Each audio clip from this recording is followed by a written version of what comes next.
تعرفونو او لانجو په اوارولو به بریالي شو.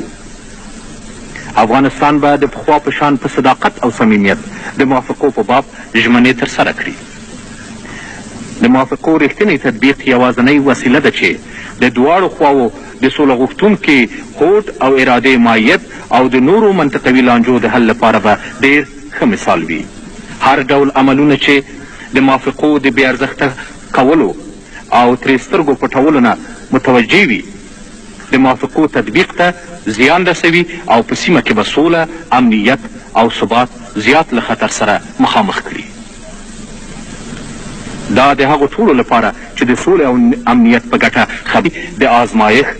حیثیت لري. موږ په رښتیا سره هیله من یو چې ملګري ملتونه او د دغه نړیوالې ټولنې غړي د ژنیو د موافقو په پروسه کې له موږ سره مرسته وکړي. که موږ په رښتیا سره په خپله سیمه او نړۍ کې د سولې او امنیت غوښتونکي یو، له هر هغه عمل نه باید ډډه وکړو چې د موافقو د ماتولو سبب ګرځي.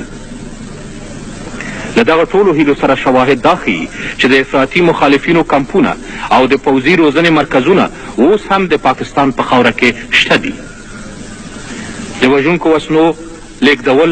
د پخوا په شان د افغانستان مخالفو بانډونو ته دوام لري او د ژنیو د موافقو پر خلاف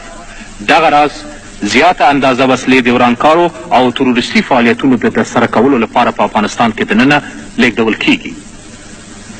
دغه ډول عملونه د ژنیو د موافقو له متنه او روحیې څخه څرګنده سرغړونه ده او د تړون په باب ژمنو ته د نه درناوي او ملګرو ملتونو ته د سپکاوي په معنا ده. د پاکستاني مقاماتو او افراطي وسلوالو ډلو له لوري ناوړه اقدامات نیول شوي دي تر څو خپل هیواد ته د افغاني مهاجرینو د خپلې خوښې او بلا معنی راتګ مخه ونیسي.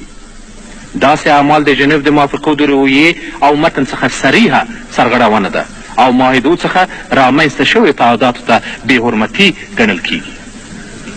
که په اسلام آباد کې داسې فکر کوي چې د ژنیو د موافقو یوازې یوه برخه یعنې د شوروي قواو ستنېدل د تطبیق شي او د خپلو ژمنو د اجرا کولو له نورو اړخونو څخه د په څنګ تیر شي، دا یوه ستره اشتباه ده. که چیرې پاکستاني لوری له خپلې خاورې څخه د افغانستان په کورنیو چارو کې د مداخلې د ختمولو لپاره لازم تدابیر ونه نیسي، افغانستان دا حق لري د وضع او حالاتو د ایجاب سره سم له ځانه عکس العمل وښیي. موږ په غوڅه څرګندوو چې د افغانستان د جمهوریت خلک او حکومت د خپل سیاسي او اقتصادي سیستم په باره کې د نورو هیوادو لخوا هر ډول دیکته ردوي، خو په افغانستان کې د سولې د اعادې لپاره د ټولو هیوادونو له هڅو د زړه له کومې هرکلی کوو، ځکه چې موږ د خپل اقتصاد او ټولنې په وجود کې د یوې سوځونکې او تباه کوونکې جګړې ژور تاوانونه او ټپونه لیدلي دي. د هغو احصایو له مخې چې تر اوسه ټولې شوي دي د بلوارګرو د ورانکاره فعالیتونو په نتیجه کې له 1980 کال څخه تر اوسه د افغانستان د جمهوریت پر ضد د نااعلان شوې جګړې په کلونو کې په هېواد کې له 243,900 تنو څخه زیات وژل شوي دي، چې 208,200 تنه نارینه او 15,200 تنه ښځې دي. د دوی په منځ کې 20,200 تنه د 10 کلنۍ ترمنځ ماشومان دي. په همدې موده کې 78,200 تنه ټپیان او معیوب شوي دي، چې د هغوی له جملې څخه 18,000 تنه ښځې او تقریبا 9,000 تنه ماشومان دي. سره له هغو ټولو سختیو چې د دقیقو ارقامو د ټولولو په بهیر کې شته دي، تخمین کیږي زموږ ملي اقتصاد ته د 2 میلیاردو ډالرو خساره رسېدلې ده او له انقلاب څخه د مخکې کلونو د ټولو سرمایه ګزاریو 3/4 برخه له منځه تللې ده.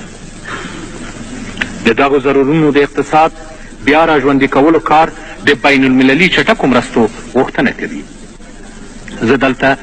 له ټولو هیوادو، له ټولو پولي او مالي مؤسسو، غیر حکومتي سازمانونو، بین المللي سره صلیب، د مهاجرینو لپاره د ملګرو ملتونو عالی کمیشنرۍ او په ملګرو ملتونو پورې مربوطو مؤسسو څخه غوښتنه کوم چې زموږ د جنګ ځپلي هیواد په بیا جوړولو او د نورمال ژوند په احیا کولو کې له موږ سره همکاري وکړي. د دغو مرستو د انسجام زمینه افغانستان ته د ملګرو ملتونو د اقتصادي او بشري مرستو ناظم شهزاده صدرالدین آغا خان، د ملګرو ملتونو د انکشافي پروګرام د ادارې عامر ویلیام دریپر او کابل ته د ملګرو ملتونو د یو شمېر نورو موسسو لوړ رتبه نمایندګانو په مسافرت سره برابره شوې ده. د مصالحې او د ائتلافي حکومت د تشکیل په خاطر ټولو مخالفو قوتونو ته زموږ بلنه د دغه سیمه ییزې سترې لانجې د حل لپاره د افغانستان د زیاتې علاقمندۍ نښه ده او زموږ د خلکو او د سیمې د خلکو د آرامۍ د تامین لپاره له ښې ارادې څخه سرچینه نیسي. زموږ سیاست په ډاګه ښیي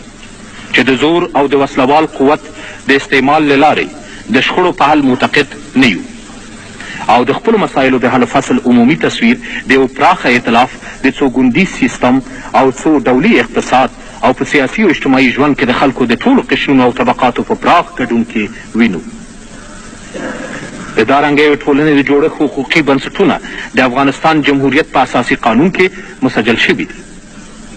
او لومړی ځل دی چې زموږ د هېواد په اساسي قانون کې په صراحت سره قیدیږي چې افغانستان له پوځي بلاکونو سره نه یوځای کیږي او په خپله خاوره کې خارجي پوځي اډو ته اجازه نه ورکوي. د افغانستان د اوسنۍ رهبري په ګذشتونو او انعطافونو کې د سیاسي قدرت له انحصار څخه د واکمن ګوند انصراف، د ګوندي رقابتونو پرستنه، د پارلمان جوړښت او د هغه کسانو چې موږ یې راستنېدو ته منتظر یو د ټولو سیاسي، اجتماعي او اقتصادي حقوقو او امتیازونو خوندي ساتنه شاملیږي. د 1988 کال د می په 29 نیټه د افغانستان ملي شورا د هېواد د اساسي قانون په مطابق چې د ولسي جرګې 180 وکیلان او 115 سناتوران پکې غړیتوب لري او د خلکو لخوا انتخاب شوې ده په خپل کار پیل وکړ. د ملي مصالحې د تحقق لپاره په پارلمان کې 2 څوکۍ اپوزیسیون ته تشې پرېښودل سوي دي. په دغه ورځو کې معزف صدراعظم چې یو مشهور غیر ګوندي شخصیت دی خپله کابینه چې په بشپړه توګه به ائتلافي خصلتو لري له یو سیاسي او اقتصادي پروګرام سره د اعتماد د رایې د اخیستلو لپاره پارلمان ته وړاندې کړي او ورو به یې پیژني. جناب رئیس، موږ هیله یو چې دغه غونډه له اټومي جګړې او د ډله ییزې وژنې د وسلو له ګواښ څخه د مخنیوي لپاره د ډیالوګ او خبرو د یو نوي پړاو پیل وګڼل شي او د دغو وسلو د بندولو او یا تعدید لپاره عیني زمینې برابرې کړي. هیله یو دغه غونډه د هغو عمده مسلو د حل په باب چې د مخه مې ورته اشاره وکړله عملي تدبیرونه ونیسي او ټول مباحثات یې تر 2000 کال پورې له ضروي وسلې څخه د خلاصې نړۍ د جوړولو په لور وهڅول شي. راځئ له اټومي وسلو دغه د انسان د مغزو له ډېرو وحشتناک محصول سره مخکه وکړو. راځئ د ملګرو ملتونو د منشور چې امنیتي سیستم یې پر بنسټ ولاړ دی احترام او رعایت وکړو. دا به راتلونکو نسلو ته زموږ لوی عالی مسؤلیت وي. د بشر ډله ییزې او یو موټی هڅې به وکولی شي زموږ تمدن وژغوري. ډېره زیاته شکریه.